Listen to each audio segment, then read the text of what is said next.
প্রথম কথা হচ্ছে যে বডি বিল্ডার সবাই হতে পারে না, টাচটা যেন অন্য জায়গায় গিয়ে না পৌঁছায়। Personally around the world trainer client physical রিলেশনের প্রচুর ঘটনা ঘটে।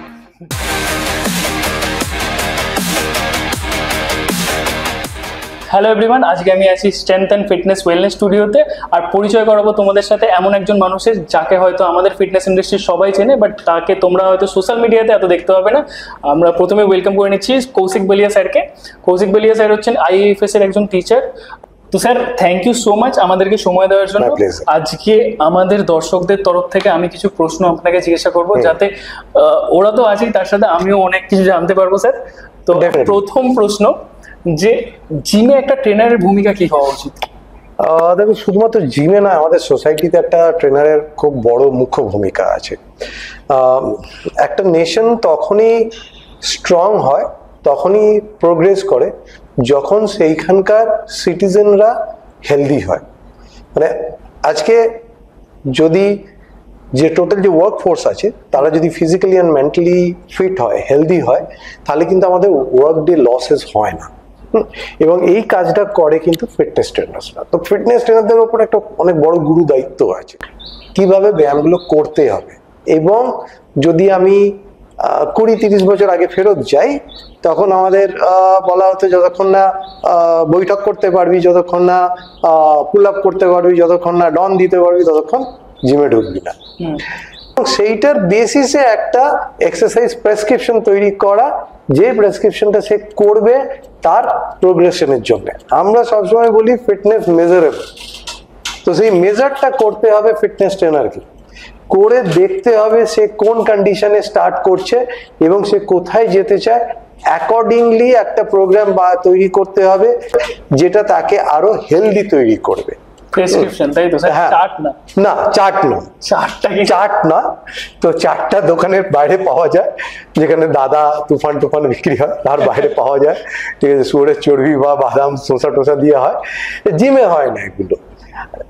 জিমেতে, স্টুডিওতে এক্সারসাইজ প্রেসক্রিপশন তৈরি করতে হয় এবং চার্টের যে কালচারটা আছে, চার্টার কালচারটা থেকে বেরোতে হবে। এবার কাজের কালচারে ঢুকতে হবে। কাজের কালচারে ঢুকতে গেলে এক্সারসাইজ প্রেসক্রিপশন তৈরি করতে জানতে হবে, এবং এক্সারসাইজ প্রেসক্রিপশন তৈরি করতে গেলে পড়াশোনা করতে হবে। এবং সেই কারণেই আমি, মনোজদা, এরা সবাই মিলে যে ইনস্টিটিউটে আজকে চিন্তাধারা, তার কারণই হচ্ছে এটা যে এই যে ইমব্যালেন্সেসটা আছে, ট্রেনাররা যেগুলো করে না জিমে। ট্রেনাররা একটা ক্লায়েন্ট হলো, তাকে আপনি আজকে চেস্ট করে নিন, ব্যাক করে নিন, এ করে নিন, সেখানে কোনো অ্যাসেসমেন্ট নেই, সেখানে কোনো স্ক্রিনিং নেই, সেখানে আমি জানি না কেন করছে, গোল স্পেসিফিক আছে কিনা, ফিট প্রিন্সিপাল সেখানে ফলো হচ্ছে কিনা, সেগুলো আমরা জানি না। তো আমাদের ট্রেনারদেরকে অ্যাওয়ার করতে হবে, এডুকেট করতে হবে। শুধুমাত্র বড় চেহারা বানিয়ে নিলেই হয় না, দুটোই দরকার, প্র্যাকটিক্যাল নলেজ আর থিওরিটিক্যাল নলেজ। এটা একটা রেলওয়ে ট্র্যাকের মতো, রেলওয়ে ট্র্যাকে দুটো ট্র্যাকই খুব ইম্পর্টেন্ট এবং শক্তপোক্ত হতে হয়। সেম একটা ট্রেনারের ক্ষেত্রেও তাকে ফিজিক্যালি, মেন্টালি সব দিক থেকে সুস্থ হতে হবে এবং তার যে থিওরিটিক্যাল নলেজ সেটা খুব স্ট্রং হতে হবে। তবে গিয়ে আমরা একটা প্রফেশনটাকে অনেক বেশি করে কাজে লাগাতে পারবো সোসাইটির ডেভেলপমেন্টের জন্য। তো ট্রেনাররা অলওয়েজ একজন ক্লায়েন্ট এলে পার্কিউ ফর্ম ফিল আপ করানো, তার অ্যাসেসমেন্ট করানো এবং অ্যাসেসমেন্টের রেজাল্ট অনুযায়ী এক্সারসাইজ প্রেসক্রিপশন তৈরি করে তাকে ট্রেনিং করানো। এটা হচ্ছে সর্বপ্রথম দায়িত্ব। বিশাল বড় রেসপন্সিবিলিটি। বিশাল বড় রেসপন্সিবিলিটি। এখানে ট্রান্সফরমেশন বা শুধু ইয়ে করে না, তার সাথে হেলদি থাকা শেখানো, তাই তো? একদমই। ট্রান্সফরমেশনের কোনো মানে ফিটনেস আর হেলথে ট্রান্সফরমেশনের কোনো ভ্যালু নেই। এখানে তো স্যার ট্রান্সফরমেশন স্পেশালিস্ট হয়। ট্রান্সফরমেশন স্পেশালিস্ট যেটা তার ভ্যালুলেস। মানে আমি তো বলছি 2 দিন পরে হয়তো আমাকে লোকে দেখবে স্টেজে উঠছি, আমি যতটা পারবো ততটা হয়তো করবো, তার জন্য আমাকে একটু ট্রান্সফরমেশন করতে হবে। বাট আমি তাও বলছি, আমি যে ট্রান্সফরমেশনটা করছি এটার সঙ্গে কিন্তু হেলথের কোনো সম্পর্ক নেই। এটা আমার পার্সোনাল চয়েস, এটা আমার নিজের ইচ্ছা, আমি করছি। আমি কিন্তু এইটাকে দেখিয়ে কোনোদিন ফিটনেসকে বিক্রি করব না। আমি যদি এটা সোশ্যাল মিডিয়াতে পোস্টও করি, আমি কিন্তু ওখানে লিখে দেবো যে এই ট্রান্সফরমেশনের সঙ্গে হেলথের কোনো সম্পর্ক নেই, দিস ইজ নট হেলদি। একটা মানুষ যদি সেটা হেলদি naturally থাকতে হোক বা চায়, enhanced। ন্যাচারাল এনহ্যান্স কোনোটাই হেলদি নয়। মানে এইটা একটা মিথ্যে কথা বলা যে ন্যাচারাল বডি বিল্ডিং নাকি হেলদি, একদমই নয়। ন্যাচারাল বডি বিল্ডিং ও আনহেলদি। এটা স্যারের সাথে এটা নিয়ে আগেও অনেকবার কথা হয়েছিল। স্যার নিজের মুখেই আজকে বলে দেন যে প্রোটিন ইনটেক, ওয়াটার ম্যানিপুলেশন, তারপর সোডিয়াম চেক, সবকিছু দিতে হচ্ছে। আমার সেলস গুলো, আমি জল না খেয়ে থাকছি, সেলস ড্রাই হচ্ছে। আমি এক্সেসিভ অ্যামাউন্ট অফ প্রোটিন খাচ্ছি, excessive amount of water intact করছি, আমার তো কিডনির উপর স্ট্রেস বাড়বে, আমার তো লিভারের উপর স্ট্রেস বাড়বে। আমি কার্বোহাইড্রেট কমিয়ে দিচ্ছি। আমি খেতে ভালোবাসি, আমি ফুডি, আমি সত্যি কথা বলছি, আমি প্রচন্ড ফুডি, আমি খুব খেতে ভালোবাসি। আমি খাচ্ছি না, কোথাও গিয়ে তো একটু আনহ্যাপি হচ্ছি। এবার এই স্যাক্রিফাইসটাকে আমি মিথ্যে বলে গ্লোরিফাই করে লাভ নেই।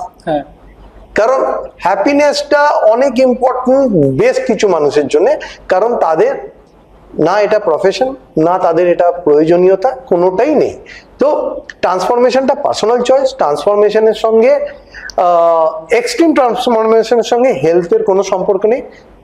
হেলদি হতে গেলে যখন কেউ ওবিস হয়ে যাচ্ছে, ডাক্তার তাকে বলছে যে তার যে বায়োমার্কার্স গুলো আছে সেগুলো আনহেলদি হয়ে গেছে, হেভিয়ার হয়ে গেছে, ওজন কমাতে হবে, তার স্ট্রেস কমাতে হবে, সেইগুলো আলাদা ব্যাপার, সেই ট্রান্সফরমেশনটা আলাদা। এবং আমরা যে ট্রান্সফরমেশনটা করি এটা আলাদা। এখানে আমি মিষ্টি খাবো না, কেন মিষ্টি? একটা সাধারণ মানুষ কেন মিষ্টি খাবে না? অবশ্যই লিমিটেশনে খাবে।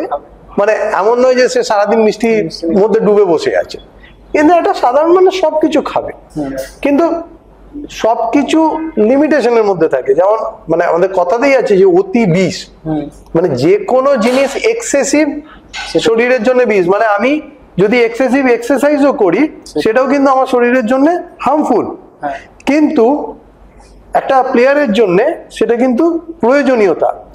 মানে একটা লোক 12 ঘন্টা কাজ করছে, হার্মফুল, কিন্তু সেটা তার কাজ, সেটা তাকে করতে হবে। এক্সারসাইজটা ওই যে হার্মফুল জিনিসগুলো হচ্ছে, যে ক্ষতিগুলো, মানসিক সমস্যা তৈরি হচ্ছে, শারীরিক সমস্যা তৈরি হচ্ছে, সেইগুলোকে ওভারকাম করতে হেল্প করবে। কিন্তু একটা প্লেয়ারের ক্ষেত্রে আমি যখন as a body builder participate করবো, চ্যাম্পিয়ন কি হেরে যাওয়া বডি বিল্ডার, লাস্টে দাঁড়ানো বডি বিল্ডার আলাদা কথা, কিন্তু প্রত্যেকটা বডি বিল্ডার তার 100% দেওয়ার চেষ্টা করে। হ্যাঁ, কেউ কম করে কেউ বেশি করে তা নয়। এবার অনেক কিছু ফ্যাক্টর আছে সেগুলো ম্যাটার করে, কিন্তু প্রত্যেকে 100% দেয়। তো আমি যখন as a body builder training করব, আমার কাজই হচ্ছে ট্রেনিং করা, তাহলে আমি বিয়ন্ড থ্রেশহোল্ড যাবই। কিন্তু সেইটা যখন এক্সেসিভ হবে একটা সাধারণ মানুষের ক্ষেত্রে, সেটা কিন্তু তার জন্য ক্ষতিকর হবে। তাহলে সেই জন্য আমরা এক্সারসাইজ প্রেসক্রিপশন বলি, যে আমার এক্সারসাইজের ইন্টেন্সিটি, এক্সারসাইজের ফ্রিকোয়েন্সি, এক্সারসাইজের টাইম সবকিছু আমাকে বেঁধে দিতে হবে, যে সে কতটা করতে পারবে, ইভেন সে কতটা হার্ট রেট, কোন হার্ট রেটের ইন্টেন্সিটি সে ফলো করবে, সেটাও আমরা সেখানে মেপে দিই, যাতে তার কোনো ক্ষতি না হয় শরীরে। এইগুলো আমাদেরকে খুব ক্লিয়ার করতে হবে সাধারণ মানুষের কাছে, যে এক্সারসাইজ করা মানে আমি একটা মানুষকে খালি এন্টারটেন করে যাব, সে জিমে আসছে মানে তা নয়। আর ট্রেনারের দায়িত্বও নয় যে ক্লায়েন্টকে মোটিভেট করবে। ট্রেনার সাইকোলজিস্ট নয়, ট্রেনার মোটিভেশনাল স্পিকার নয়। এটা নিয়ে তো আসছি স্যার, ওটা নিয়ে বলবো, ঠিক আছে। তো এটাই হলো ব্যাপার, ট্রেনারের উপর একটা প্রচুর দায়িত্ব থাকে, তাই তো? বিশাল বড় দায়িত্ব। মানে ট্রেনার সমাজের একটা বড় ভূমিকা পালন করে সমাজকে সুস্থ সবল রাখার জন্য, এবং এটা খুব গুরু দায়িত্ব, এবং এটা খুব দায়িত্ব সম্পন্ন লোকের কাঁধে থাকা উচিত, এবং দায়িত্বপূর্ণভাবে এটাকে করতে হবে। এবং সেই দায়িত্ববান লোকগুলোকে অ্যাপয়েন্টমেন্ট করার দায়িত্ব হচ্ছে জিমের ওনারদের, এবং তাদের কাছে রিকোয়েস্ট যেন তারা এই কাজটাকে খুব দায়িত্বপূর্ণভাবে করে। কারণ আমি ম্যাক্সিমাম ক্ষেত্রে দেখেছি যে এই কাজটা তারা একদমই দায়িত্ব সহকারে করে না। কম পয়সা স্যার, আমাদের এখানে ওয়েস্ট বেঙ্গলে একটা কি বলুন তো, মানে ধরুন আমি কোনো একটা কাজ করছি সাপোজ 100 টাকায়, সেটা 50 টাকার লোক করার জন্য 10 জন বসে আছে পেছনে। তো এটা তো একটা বড় সমস্যা। হ্যাঁ, এটা সমস্যা। কিন্তু যারা বিজনেস করতে আসে তাকে নিজের ব্যবসা সামলানোর জন্য সেই 50 টাকা করে নেওয়া লোকজনগুলোকে 10টা হায়ার করে রেখে জিমে রেখে দেয়, যাতে তারা কম পয়সায় করিয়ে দেয়। কারণ এখানে কোনো ক্যাপ নেই, এখানে কোনো রেগুলেটরি বোর্ড নেই। হ্যাঁ। এই জায়গাটা এমন একটা জায়গা তৈরি হয়ে গেছে যে আমার কাছে এক্সেস অ্যামাউন্ট অফ টাকা আছে, কাউকে একটা বিজি রাখতে হবে, আমি জিমটা খুলে দিয়ে দিই, এবার তুমি বিজি থাকো, বাদ বাকি আমি আমার যা করার করছি। তো এটা ফ্যাক্ট যে কাজকর্মগুলো যেভাবে হওয়া উচিত আজ পর্যন্ত আমি খুব হাতে গোনা দু একটা জায়গায় দেখেছি গোটা কলকাতা হাওড়া শহরে, যেখানে হাতে গোনা দু একটা জায়গায় হয়, বাদ বাকি কোথাও এই কোনো রুলস রেগুলেশন কিচ্ছু ফলো করা হয় না। এবং সব থেকে দুঃখের ব্যাপার হচ্ছে অনেক হাইলি কোয়ালিফাইড রেসপেক্টেড প্রফেশন থেকে আসার লোকেরা এই প্রফেশনটা এসে এই প্রফেশনটার সমূহ ক্ষতি করে দিচ্ছে। মানে এই যে আজ ইমব্যালেন্সের কথাটা তুমি বললে যে 100 টাকার যেটা হওয়া উচিত সেটা 50 টাকায় দিচ্ছে, এরকম বেশ কিছু লোক আছে আমাদের এখানে যারা এটাকে করে একটা বড় সড়ো একটা র্যাকেট চালাচ্ছে। একটা জিমে যদি একটা ট্রেনার থাকে সেটা কতটা দেখতে ভালো লাগবে আমি জানি না, তবে আপনি ভাবুন যদি জিমে 10টা ট্রেনার থাকে তাহলে সেই জিমের একটা আলাদা রেপুটেশন হবে যে ওই জিমে 10টা ট্রেনার থাকে, তুই একজনের কাছে না হলে অন্যজনের কাছে করে নিতে পারবি। তুই 10টা ট্রেনারকে হায়ার করার জন্য তো আমার হাইলি মানে যারা খুব এডুকেটেড ট্রেনার তাদেরকে হায়ার করার জন্য তো আমার পয়সা লাগবে না। 10টা কোনো জিম এডুকেটেড ট্রেনারদেরকে হায়ার করে না, রিয়েলি। কারণ যারা এডুকেটেড ট্রেনার তারা ফ্রিল্যান্সিং করে, তাদের জিমে মানে আজ থেকে হয়তো 10 বছর আগের সিনারিওটা আলাদা ছিল, 15 বছর আগের সিনারিওটা আলাদা ছিল, এখন সিনারিওটা আলাদা। যারা কোয়ালিফাইড ট্রেনার তারা মোস্টলি ফ্রিল্যান্সিংই করে, তাদের জিমের ফ্লোরে কাজ করতে হয় না। এবং জিমের মোস্টলি জিমে যখন হায়ার করা হয় তখন আগে দেখা হয় যে সে কতটা কস্ট এফেক্টিভ, কত কম টাকায় কত বেশি কাজ তাকে আমি করাতে পারবো। তো সেই জন্য আমি বললাম যে রিক্সাওয়ালা, ঠালাওয়ালা, ভান্ডারিওয়ালা, ড্রাইভার এদেরকে দিয়ে জিমের ট্রেনিং করানো হয়। হ্যাঁ, এরকম আছে কলকাতায় অনেক রেসপেক্টেড কোচ আছে যারা তাদের ড্রাইভারকে দিয়ে জিমের ট্রেনিং করায়। অবশ্যই একটা মানুষকে অপরচুনিটি দেওয়া খুব প্রয়োজন, এটা খুব ভালো কাজ যে আমি আমার যে ড্রাইভার আছে তাকে আমি একটা রেসপেক্টেড ফিল্ডে নিয়ে আসছি, তাকে আমি একটা রেসপেক্টফুল কাজ করতে দিচ্ছি। কিন্তু এটাও আমার দায়িত্ব যে আমি এই যে একটা বিশাল বড় একটা দায়িত্ব একজনের হাতে তুলে দিচ্ছি, সে কি সেই দায়িত্বটা মানে পালন করার মতো মানসিক এবং শারীরিক সুস্থ একটা ক্যাপাবিলিটির মধ্যে আছে। মানে তুমি একটা পাগলের হাতে AK-47 তুলে দিচ্ছ আর একজন ট্রেন্ড জওয়ানের হাতে একটা AK-47 তুলে দিচ্ছ, দুটোর মধ্যে তফাৎ আছে। হ্যাঁ, একজন আর্মি জওয়ান যে সে ট্রেন টু কিল, বাট সে জানে কেন, ওয়াই, এবং সে প্রোটেক্টার, সে ডেস্ট্রয়ার নয়। আর তুমি কিছু মানসিক অসুস্থ লোককে বর্ডারের ওপার থেকে AK-47 দিয়ে পাঠিয়ে দিচ্ছ, দিয়ে তাদেরকে গোটা সোসাইটিটাকে তুমি ধ্বংস করছো। তো এই ধরনের যারা কাজ করছে, এই ধরো ড্রাইভারকে তুলে নিয়ে চলে এলো, তাকে ট্রেনার তৈরি করে দিল, পড়াশোনা করানো নেই, তাকে এক্সারসাইজ শেখাবে না। কেউ হয়তো সকালে ভ্যান চালায়, তাকে ট্রেনারে একটা জামা পরিয়ে কম পয়সায় ফ্লোরে রেখে দিয়েছে, সে পড়াশোনাও করবে না, এক্সারসাইজ শিখবে না, কিছু শিখবে না। আলটিমেটলি ক্ষতিটা কার হচ্ছে? ক্ষতিটা কিন্তু ওনারটার হচ্ছে না, ওনারটা সেখান থেকে এক্সেসিভ অ্যামাউন্ট অফ বেনিফিট নিচ্ছে। ক্ষতিটা হচ্ছে এই প্রফেশনটার, ক্ষতিটা হচ্ছে সোসাইটির, ক্ষতিটা হচ্ছে যে বাচ্চা, মানে তোমার আমার বাড়ির বাচ্চা ছেলেটা বা মেয়েটা যখন এই ধরনের জিমগুলোতে গিয়ে ট্রেনিং করবে, তাদের গোটা বেসটাকে এরা নষ্ট করে দেবে। মানে আমি তোমাকে বলছি, সে হয়তো কিছুদিন পরে ব্লাড প্রেশারের রুগী বা IBS এর রুগী হয়ে দাঁড়াবে। এখন 90% মানে জিমে এরকম থাকেই স্যার, মানে ব্লাড প্রেশার জিমে আসছে সুস্থ হতে আরো অসুস্থ হয়ে যাচ্ছে। না, জিমে তো এখন মানে এটার মিথ নেই। একটা সময় বলতে হয় জিমে যাচ্ছিস তোর পেটের রোগ হয়ে যাবে, এই ধরনের ট্রেনাররা সেটাকে সত্যি করে দিয়েছে। কারণ স্যার ট্রেনারদের উপরেও ওনারদের একটা প্রেশার থাকে যে এই সাপ্লিমেন্টটা এত রকমের সেল করতে হবে বা তোমাকে বেশি বেশি করে পার্সোনাল ট্রেনিং ধরতে হবে বলে বিভিন্ন রকমের এক্সারসাইজ যেগুলো হয়তো সেই ক্লায়েন্টের দরকারও নেই সেরকম ভাবে করানো হয়। কারণ যে ক্লায়েন্টরা আসে সেই ক্লায়েন্টদের জিমে যে ধরনের এক্সারসাইজ, ধরো তুমি আমি যে এক্সারসাইজেস গুলো করি সেগুলো দেখতে খুব ভালো লাগে, অ্যাট্রাক্টিভ, এবং 90% ক্লায়েন্টের সেই এক্সারসাইজ গুলো করার মতো ক্যাপাবিলিটি নেই এখনো। সেইটা তো তৈরি করতে হবে, কিন্তু সেটা কষ্টসাধ্য। এবং ফিটনেস এন্টারটেনমেন্ট নয়, আমরা এই ফিটনেসটাকে নিয়ে চলে গেছি এন্টারটেনমেন্ট, সেই জন্য লকডাউনে সব থেকে বেশি ভুগতে হয়েছে আমাদেরকে। ঠিক আছে, আমাদের মানে এখানে জিমগুলোর মেশিন ঠিক নেই, কিন্তু লাইটিং দেখবে, অ্যাম্বিয়েন্স দেখবে, মনে হবে যেন তুমি পাবে ঢুকছো বা নাইট ক্লাবে ঢুকছো। ঠিক আছে, তো ওনার জিমটা খুলেছে শুধুমাত্র ইনকাম করার জন্য, তার কোনো মাথা ব্যথা নেই যে মানুষটা তাকে ট্রাস্ট করে তার জিমে আসছে তার কি হলো না হলো তার কিচ্ছু দেখার দরকার নেই। তার যদি সেইটা ইচ্ছা থাকতো, সে তাহলে অন্যভাবে চিন্তা ভাবনা করতো জিনিসটা নিয়ে। সে ফেক সাপ্লিমেন্ট বিক্রি করতো না। একটা সাপ্লিমেন্টে 60-70% করে মানে মার্জিন থাকে। ট্রেনারদের কাছে অফার আছে 70% মার্জিন, সে কেন 4 চাকা কিনবে না? সেটাই না, ফেক সাপ্লিমেন্ট ছাড়াও এমনি যে কোনো সাপ্লিমেন্ট যেগুলো পাওয়া যায়, আপনার কি মনে হয় একটা নর্মাল যে মানে জিমে আসছে ভালো সুস্থ থাকতে, হেলদি থাকতে, ওয়েট লস করতে, তাকে কি ফ্যাট বার্নার বা প্রি ওয়ার্কআউট টাইপের সাপ্লিমেন্ট দেওয়া উচিত? দেখো, এখন এই কথাটা বলার পরে হয়তো অনেক আমি তো অবশ্যই বলবো, আমার কিছু না আমি তো অবশ্যই বলবো, এইটা বলার পরে অনেকের হয়তো মানে অনেক সাপ্লিমেন্ট ডিলারের হয়তো রাগ হবে যে আমি বিজনেসের এগেনস্টে কথা বলছি। আমি অ্যাকচুয়ালি বিজনেসের এগেনস্টে কথা বলছি না। প্রি ওয়ার্কআউটটা কার দরকার আগে আমাকে সেটা জানতে হবে, বা ফ্যাট বার্নারটা কার দরকার, আদৌ দরকার কিনা, বা ফ্যাট বার্নারটা খেলে অ্যাকচুয়াল কোনো ফ্যাট বার্ন হয় কিনা সেটাও আমাকে বুঝতে হবে। এবং একটা সাধারণ মানুষের কোনো প্রি ওয়ার্কআউটের দরকার নেই, কোনো ফ্যাট বার্নারের দরকার নেই। সেটার কিন্তু তার ইন্টারনাল যে অর্গানসগুলো আছে সেগুলো ড্যামেজ হওয়া ছাড়া আর কিছু হবে না।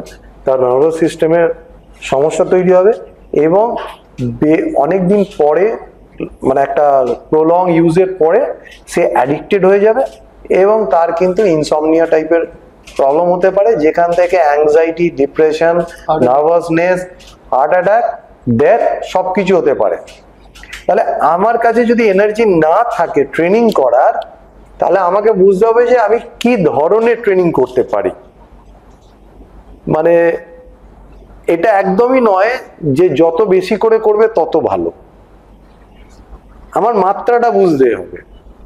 আমি কখনোই রনি কলম্যানের এক্সারসাইজ দেখে বা আমি ফিলিলদের এক্সারসাইজ দেখে আমি একটা সাধারণ মানুষকে এক্সারসাইজ করাবো না। আচ্ছা, আপনার মধ্যে sir no pain no gain থিওরিটা কি ঠিক, মানে সাধারণ মানুষের জন্য? একদমই নয়।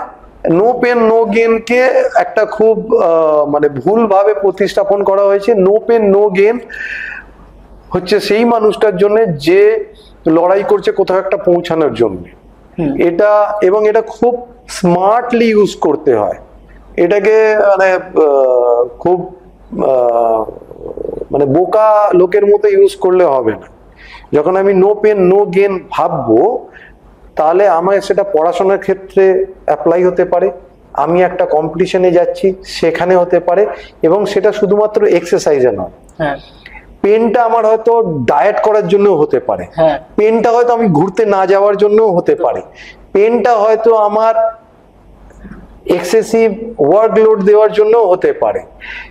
এবার এই পেনটাকে শুধুমাত্র এক্সারসাইজ ইনডিউস পেন, যেটাকে আমরা ডমস বলি, ডিলে অনসেট মাসেল সোরনেস, সেটার সঙ্গে তুলনা করে লাভ নেই। এবং কন্টিনিউয়াস যদি পেনকেই যদি টার্গেট করা হয় একটা সাকসেসফুল ট্রেনিং এর জন্য, যে তোমার যদি পোস্ট ট্রেনিং সোরনেস না আসে, পেন না আসে, তাহলে ভাই তুমি ট্রেনিং করোনি, তাহলে একটা সাধারণ মানুষের কিন্তু ইনজুরি হওয়ার চান্সেস অনেক বেশি।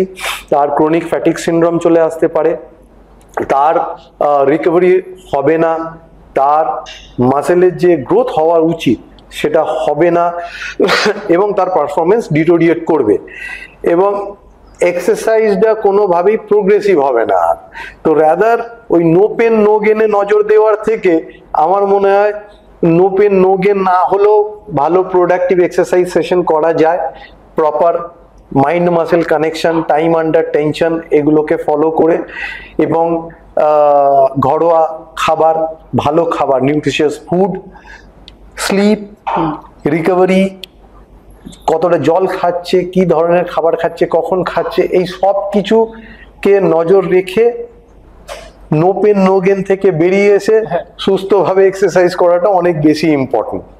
কারণ নো পেন নো গেন কোনো সাইন্টিফিক সেরকম কোনো মেটা অ্যানালিসিস বা কিছু আজ পর্যন্ত বেরোয়নি যেটা ওটা ম্যান্ডেটরি মাসেল গ্রোথের জন্য, ওটাকে মানুষকে ভুল বুঝিয়ে ওটাকে একটা এস্টাবলিশ করেছে কিছু অসাধু লোক, যাদের কাজ হচ্ছে এইখানে এই প্রফেশনটাতে থেকে মানুষকে ভুল বুঝিয়ে টাকা ইনকাম করা, এর বাইরে আর কিচ্ছু নেই।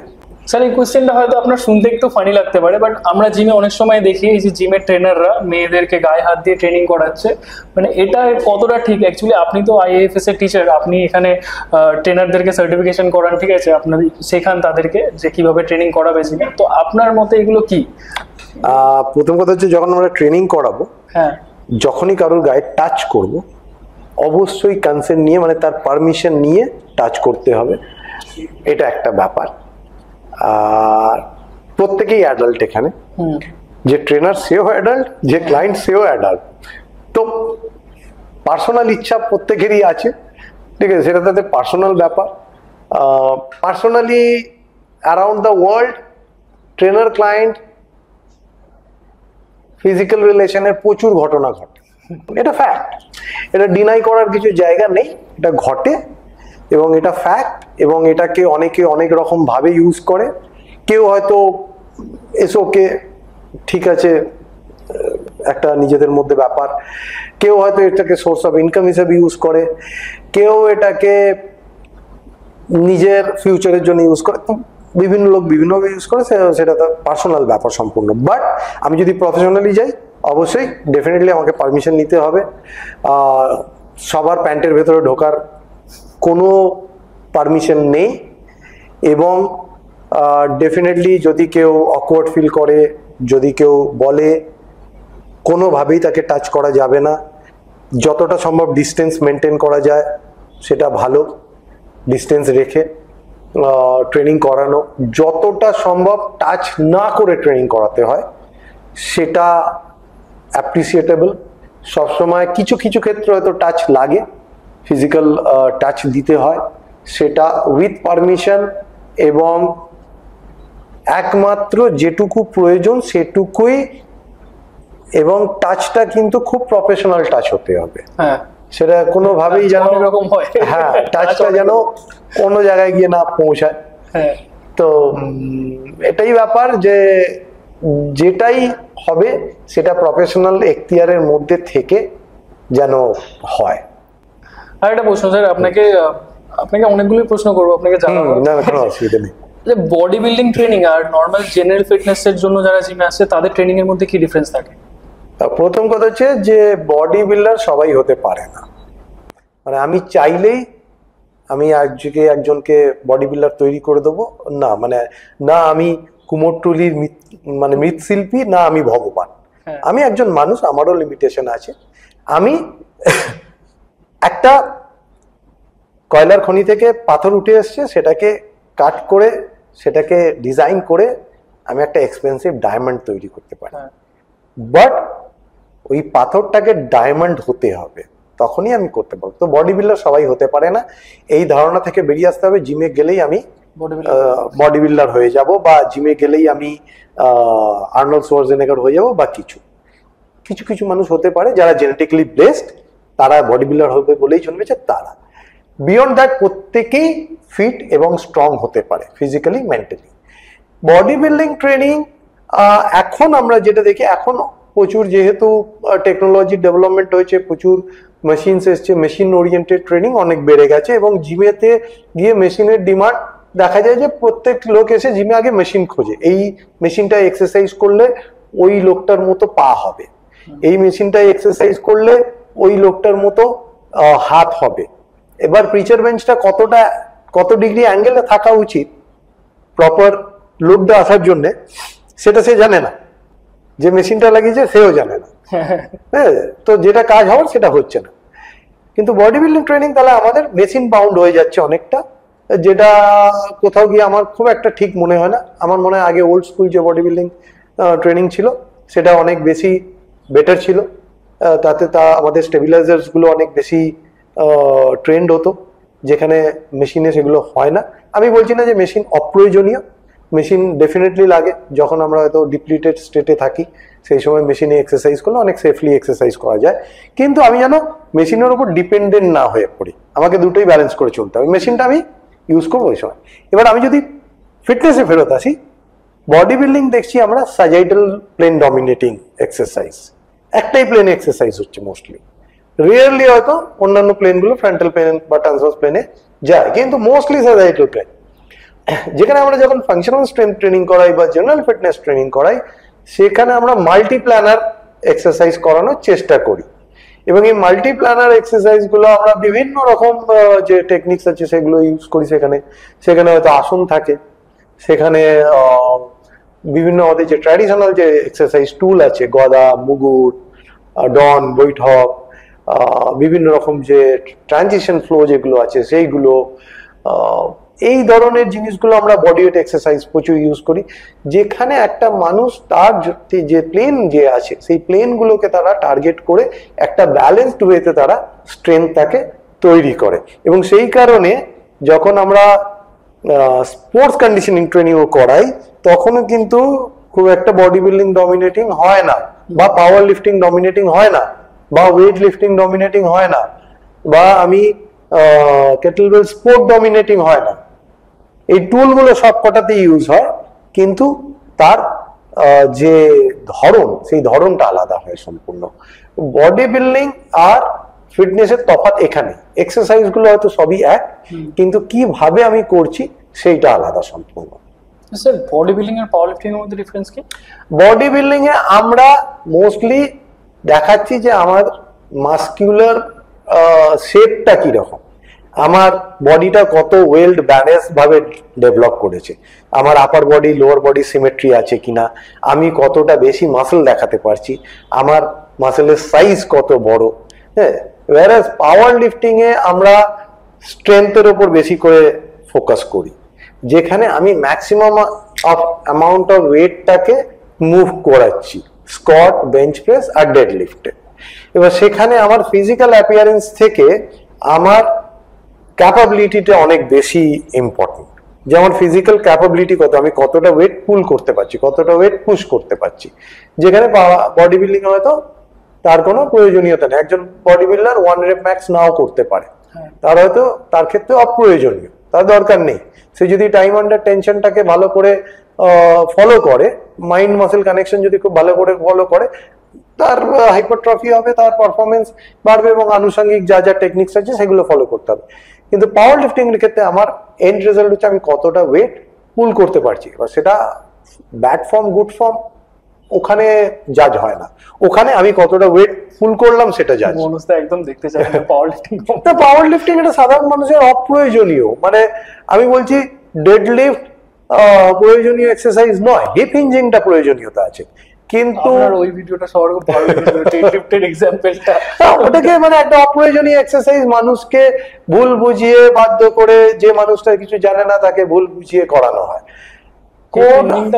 হিপ হিঞ্জিংটা খুব ইম্পর্টেন্ট। প্রপার হিপ হিঞ্জিং করা কিভাবে যাবে, তার প্রপার কন্ট্রোল আছে কিনা, তার কোর ব্রেসিং করতে পারছে কিনা, তার নিউট্রাল স্পাইন থাকছে কিনা, এগুলো খুব ইম্পর্টেন্ট। কিন্তু সুমো স্টান্সে ডেড লিফট প্রচুর ওয়েট নিয়ে দমটম আটকে ধুমধাম করে ওয়েট ফেলে প্লেট গুলোকে নষ্ট করে তো লাভ নেই, প্লেট কিন্তু অনেক টাকা দাম লাগে, মানে আমি তো টাকা জমিয়ে জমিয়ে কিনতে হয়, কিন্তু যখন মানে কেউ ওইভাবে প্লেট গুলোকে অ্যাবিউজ করে আমার খুব গায়ে লাগে।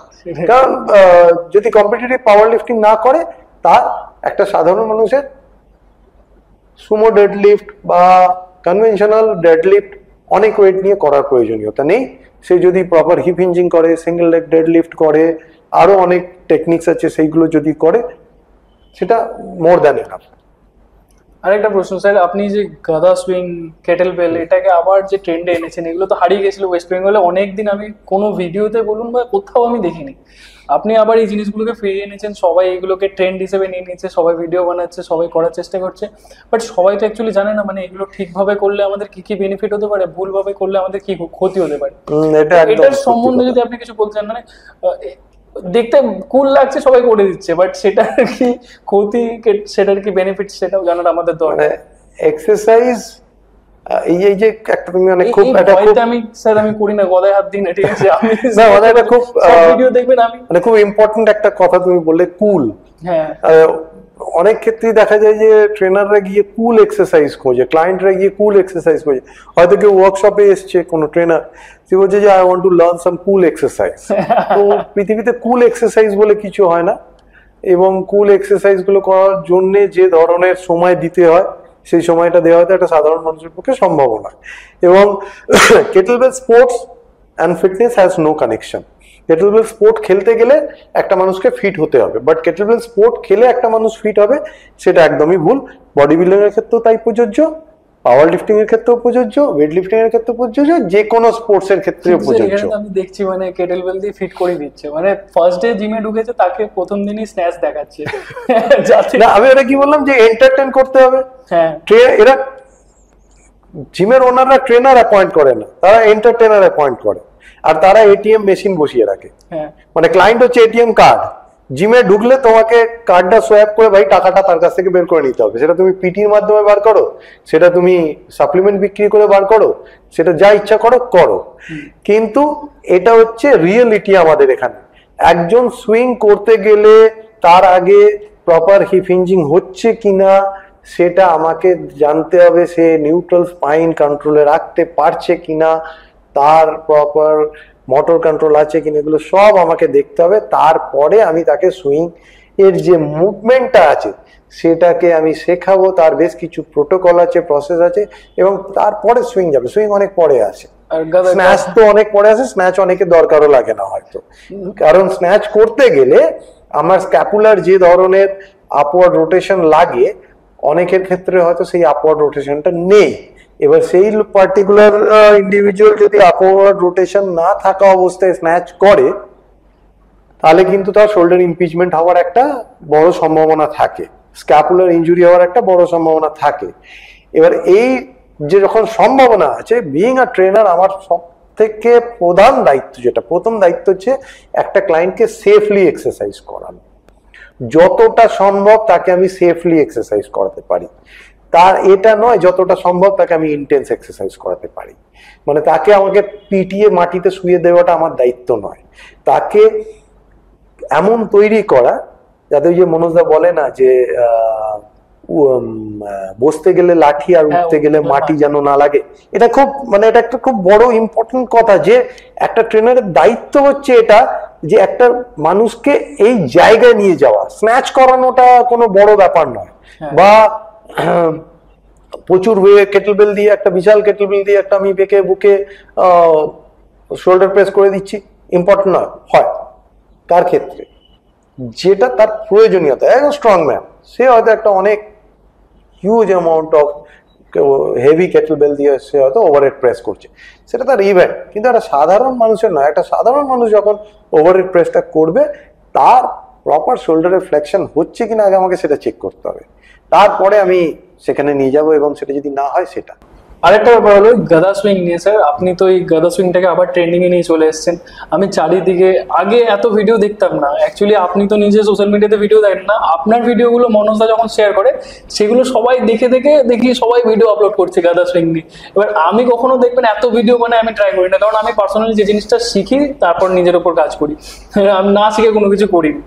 তো এইগুলোর তো সবাই জানে না যে এর কি ক্ষতি হতে পারে বা এর কি বেনিফিটস হতে পারে।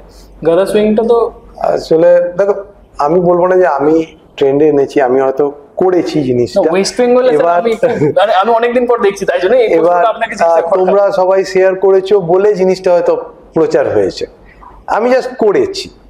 এবার এটা আমার অলওয়েজ চেষ্টা থাকে যে আমাদের যে ভারতীয় যে এক্সারসাইজ কালচার সেটাকে আমি সামনে নিয়ে আসি। এটা আমার ইচ্ছা বলা যেতে পারে, এটাই আমার উদ্দেশ্য, যে আমাদের যে traditional exercise, Akhaura based exercise, যোগ, এইগুলোকে নিয়ে আমি যদি যতটা মানুষকে সুস্থ করে তুলতে পারি, যতটা এইগুলো নিয়ে কাজ করতে পারি, সেটাই আমার মেন টার্গেট ছিল। এবার প্রত্যেক জিনিসেরই একটা কুফল আছে। এবার আমি দেখতে পাচ্ছি যে সুফলের থেকে কুফলটা এখানে বেশি হয়ে যাচ্ছে, কোথাও গিয়ে সেটা খারাপও লাগে। যে প্রথম কথা হচ্ছে যে এই টুলটাকে আগে আমাকে বুঝতে হবে যে এই টুলটা কি, এর যে লোডটা আছে এটা ইসেন্ট্রিক লোড, এবং একটা ইসেন্ট্রিক লোডকে কন্ট্রোল করাটা কিন্তু অতটা সোজা নয় যদি না আমি জানি কিভাবে জিনিসটাকে কন্ট্রোল করতে পারবো। এবং এটা একটা ওয়ারিয়ার ফর্ম, মানে শুরুর দিকে এটা কিন্তু যোদ্ধাদের হাতে থাকতো, এটা একটা শক্তির প্রতীক। আমরা জানি আমাদের হনুমানজির হাতে সবসময়, বজরংবলীর হাতে সবসময় গদা থাকে, এটা একটা শক্তির প্রতীক। তাহলে এই একটা শক্তিকে কন্ট্রোল করতে গেলে একটা মানুষকে শক্তিশালী হতে হবে, এটা হচ্ছে প্রথম রিকোয়ারমেন্ট। এবং এই শক্তিটা হঠাৎ করে তৈরি হয় না, এই শক্তিটা বছরের পর বছরের পর অধ্যাবসায় তৈরি হয়। একটা বাচ্চা ছেলে ছোটবেলা থেকে আখাড়ায় ব্যায়াম করতে গিয়ে সে গদা ঘোরাচ্ছে, আলাদা ব্যাপার। আমি জীবনে কোনোদিন এক্সারসাইজ করিনি, আমি জীবনে মুভমেন্ট করি না, আমি জলের গ্লাসটা তুলে খাই না, হঠাৎ করে আমার ইচ্ছা হলো আমি একটা নাইকির জুতো, অ্যাডিডাসের প্যান্ট, মাথায় একটা আন্ডার আর্মারের ব্যান্ড পরে জিমে চলে গেলাম এক্সারসাইজ করতে, কারণ আমাকে সোশ্যাল মিডিয়া পোস্ট করতে হবে, আমি হাতে গদা নিয়ে ঘোরাচ্ছি। কিন্তু আদৌ কি আমার শোল্ডারে সেই মোবিলিটি আছে? আমার স্ক্যাপুলার কি সেই আপওয়ার্ড ডাউনওয়ার্ড রোটেশন হচ্ছে? আমার পেক্টোরালিসের কি সেই ফ্লেক্সিবিলিটি আছে? আমার কি কোরের সেই কন্ট্রোল আছে? আমার কি ব্যাক মাসেল পশ্চেরিয়র চেন অতটা স্ট্রং? গদা করলে এগুলো সব ডেফিনেটলি একটা খুব বেশি বেনিফিট পাওয়া যায়। রিস্ট স্ট্রং হয়, এলবো স্ট্রং হয়, শোল্ডারের জন্য, শোল্ডার হেলথের জন্য দুর্দান্ত, শোল্ডার হেলথ খুব ভালো করে, কোরের স্ট্রেংথ প্রচন্ড বাড়ায়, মাইন্ড মাসেল কানেকশন তৈরি করে, কনসেন্ট্রেশন বাড়ায়, এন্ডুরেন্স বাড়ায়, ক্যাপাসিটি বাড়ায়, প্রচুর বেনিফিট বলে শেষ করা যাবে না। কিন্তু এই বেনিফিটগুলো নিতে গেলে আমাকে নিজেকে অ্যাকসেপ্টেন্সটা তৈরি করতে হবে, মানে আমার শরীরে সেই জায়গাটা তৈরি করতে হবে যেখানে আমি সেটা নিতে পারবো। মানে একটা কলসি যদি ভরে যায়, তার মধ্যে আর জল হয় না, একটা জিনিস দিতে, তাহলে মানে আমি একটা জিনিসকে যদি নিতে চাই বেনিফিট, আমাকে সেই ক্যাপাবিলিটিটা তৈরি করতে হবে। তো গদা সুইং করার আগে নিজেকে গদা সুইং করার মতো যোগ্য জায়গায় নিয়ে যেতে হবে। শুধুমাত্র সোশ্যাল মিডিয়ায় পোস্ট করবো বলে গদা সুইং একদমই নয়, তার আগে আমার প্রপার মোবিলিটি স্টেবিলিটি আছে কিনা, মানে জয়েন্ট বাই জয়েন্ট যে অ্যাপ্রোচ যেটা, সেইটা আমাদেরকে মাথায় রেখে ট্রেনিং প্রোটোকলটা তৈরি করতে হবে, এক্সারসাইজ প্রেসক্রিপশনটা তৈরি করতে হবে, যাতে আমরা রেডি হতে পারি। আমার প্রপার কোরের কন্ট্রোল থাকতে হবে, আমার পশ্চারাল চেনকে স্ট্রেংথেনিং করতে হবে, আমার শোল্ডারের ফ্লেকশন এক্সটেনশনকে ঠিক করতে হবে। এইগুলো সব ডেভেলপ করার পরে আমি গদা সুইং করব। এবং গদা সুইং থেকে রিস্ট ইঞ্জুরি হওয়ার চান্সেস অনেক বেশি, শোল্ডার ইঞ্জুরি হওয়ার চান্সেস অনেক বেশি, লোয়ার ব্যাক ইঞ্জুরি হওয়ার চান্সেস অনেক বেশি, এবং অনেক ফ্যাটাল ক্ষেত্রে কিন্তু বড় ধরনের ফ্র্যাকচার বা উন্ড অবধি হয়ে যেতে পারে। ভুল করে যদি অন্য কারোর লেগে যায়, সে মানুষটা মারা অবধি যেতে পারে। তো যখনই আমরা জিমে করাবো, গদাটা শুধুমাত্র দেখানোর জন্য নয়, গদাটা আমাকে বুঝে রাখতে হবে যে এই জিমে আদৌ আমি করতে পারবো কিনা।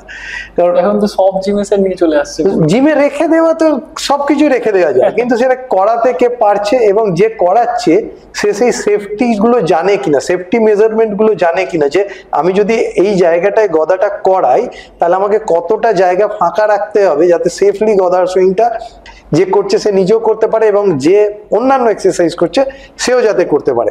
এবং আমার মনে হয় সাধারণ জিম খুব একটা আইডিয়াল নয় গদা সুইং প্র্যাকটিস করার জন্যে। ফাঁকা সময় করা যেতে পারে, পিক আওয়ারে করা যাবে না, বা যদি কোনো স্টুডিও হয়, স্টুডিও ঠিক আছে, কারণ অলওয়েজ স্টুডিওতে ফুটফলটা অনেক কম, মানে লিমিটেড অ্যাক্সেস থাকে, অ্যাট এ টাইম কম লোক থাকে। যেমন ধরো আমাদের এখানে অ্যাট এ টাইম হতে 6 জন কি 7 জন অ্যালাউড, তারপরে আমরা আর অ্যালাউ করি না, মানে একটা স্লটে 6 থেকে 7 জন, তারপরে আমরা আর অ্যালাউ করবো না। এবার সেখানে করাটা অনেক ইজিয়ার হয়ে যায়, কিন্তু সেম এই ফ্লোরে যদি 15 জন এক্সারসাইজ করে তখন তো গদা সুইংটা করা সম্ভব হবে না, সেটা একটা মানুষ মারা অবধি যেতে পারে।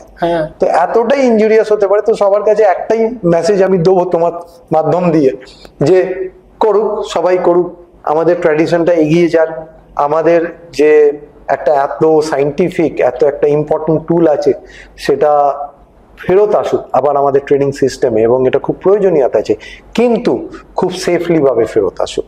সেটা খালি কুল আর ওই ট্রেন্ডি হওয়ার জন্যে যেন মানুষের অপকারের একটা বস্তু না হয়ে দাঁড়ায়, যে কিছুদিন পরে মানুষ এটাকে নিয়ে মজা করবে বা এটাকে দূরে সরিয়ে দেবে আবার। তো সবার কাছে এটাই রিকোয়েস্ট যে গদা সুইংটা ভালো করে শিখুক, তার লিমিটেশনস, তার প্রোজ অ্যান্ড কনস সবকিছু জানুক, কিভাবে একটা লোককে সেফলি গদা সুইংটা প্র্যাকটিস করানো যায়, তৈরি করানো যায়, সেটা শিখে তারপর সবাই শেখাক। একদম sir. Thank you so much আমাদেরকে সময় দেওয়ার Welcome. জন্য। আর স্যারের সাথে আরো একটা পডকাস্ট নিয়ে আসবো, আশা করছি সেটা খুব তাড়াতাড়ি আসবে। থ্যাংক ইউ সো মাচ, সবাই খুব ভালো থাকো, হেলদি থাকো, ফাটি থাকো।